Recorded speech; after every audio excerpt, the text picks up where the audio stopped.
বিদায় মানেই কষ্ট, আর সেটা যদি হয় নিজের স্কুল, ফ্রেন্ড, টিচার সবাইকে ছেড়ে আসা, তবে সেই কষ্টটা আরো অনেক বেশি। সেদিন ছিল হাফসার স্কুলের বিদায় অনুষ্ঠান, আর সেখানে ওরা করেছিল লাঞ্চ, দিয়েছিল ম্যাডামদের গিফট। সবকিছু নিয়েই থাকছে আজকের ব্লগটা। তো চলুন কথা না বাড়িয়ে শুরু করা যাক। হ্যালো গাইজ, আসসালামু আলাইকুম, welcome to me and welcome to my new blog. গত ব্লগে দেখিয়েছিলাম ফেয়ারওয়েলের যত সব কেনাকাটার ভিডিও। আজকে দেখাবো মূলত ওদের ফেয়ারওয়েল প্রোগ্রামটা। ক্লাসরুমটা খুবই সুন্দরভাবে সাজানো ছিল। প্রথম দিকে ওরা অনেক বেশি এক্সাইটেড থাকলেও না, যখন আস্তে আস্তে বুঝতে পারছিল যে এটাই ওদের ক্লাসের শেষ দিন, সবার মন অনেক খারাপ ছিল। ইভেন সবাই তো অনেক কান্নাকাটি করছে। হাফসা এবং ওর একটা ফ্রেন্ড বক্তৃতা এবং গানের নাম দিছিল, ওরা তো গানের মধ্যেই কান্নাকাটি শুরু করে দিছে। আমার খুবই খারাপ লাগছে। ইভেন স্যার ম্যাডাম সবারই মন অনেক বেশি খারাপ ছিল। আমি আমার বিদায় প্রোগ্রাম না রিকল করতে পারতেছিলাম, কারণ সেম স্কুলে সেম ভাবে একটা সময় আমিও বিদায় নিয়ে আসছি।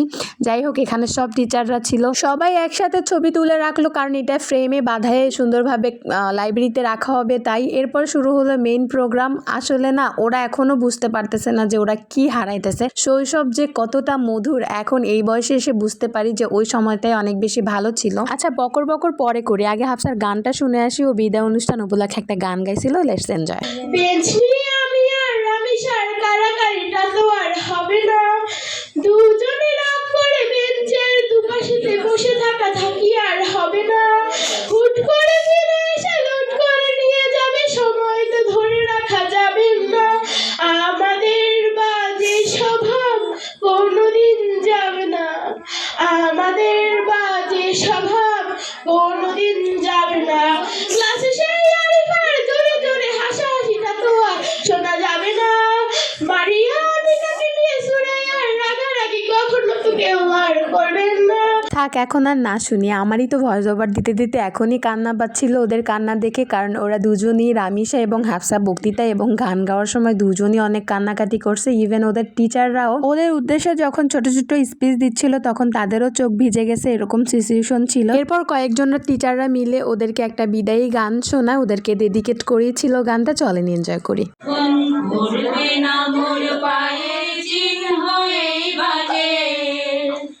আমি গাইব না, আমি গাইব না, মরে গেলা তোরে এই ঘাটে, যখন ঘুরবে না মোর পায়ের চিহ্ন এই ঘাটে।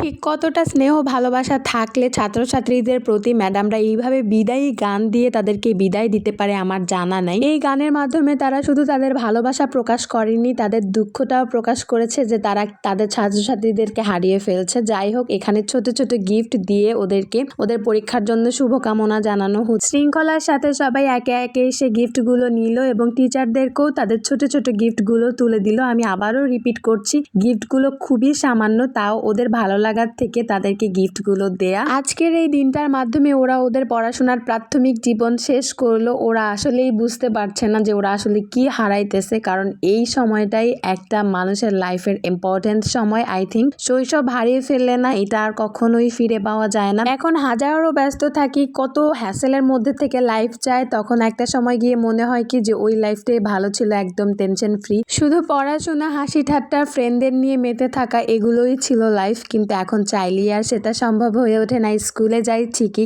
সেই চিরচেনা বেঞ্চটাতে বসা, টিচারের বকাবকি কিংবা দৌড়াদৌড়ি, ছুটোছুটি, হই হুল্লোড়, সেটা কি আর হয়ে ওঠে না? ওই দিনটা আর ফিরে পাওয়া সম্ভব না। যাই হোক, এখানে অন্য ক্লাসের বাচ্চাদেরকে মিষ্টি জিলাপি বিতরণ করে ছুটি দিয়ে দেওয়া হয় এবং পঞ্চম শ্রেণীর বাচ্চাদের জন্য লাঞ্চের আয়োজন ছিল। যেহেতু আজকে লাস্ট দিন ছিল তাই ওরকম কোনো বাউন্ডারি ছিল না। ওরা সবাই মিলে অনেক মজা করে, একসাথে লাঞ্চ করে, ছবি তুলে ভিডিওস করে। আমি যদিও পুরোটা সময় ছিলাম না, চলে আসছি, কিন্তু এই ভিডিওসগুলো হাফসা করে নিয়ে আসছিল তাই অ্যাড করে দিলাম। এখন না ওদের মাঝে নিজেকে দেখতে পাচ্ছিলাম। আমাকে যদি বলা হয় না যে তোমাকে একটা টাইম মেশিন দিলাম, তুমি চাইলেই তোমার পাস্টে ফিরে যাইতে পারবা, কোন সময়টায় ফিরে যাবা? আমি অকপটে বলবো যে আমি আমার প্রাইমারি লেভেলটাতে ফিরে যেতে চাই এবং আমার বন্ধুদের সাথে অনেক বেশি মজা করতে চাই। যাই হোক, ভিডিও কথা বলতে বলতে অনেক বেশি লম্বা হয়ে গেছে। আজকে ভিডিওটা এখানেই শেষ করছি। অনেক কষ্ট করে দেখার জন্য ধন্যবাদ। ইনশাআল্লাহ ফিরবো নতুন কোনো ভিডিও নিয়ে। আল্লাহ হাফেজ।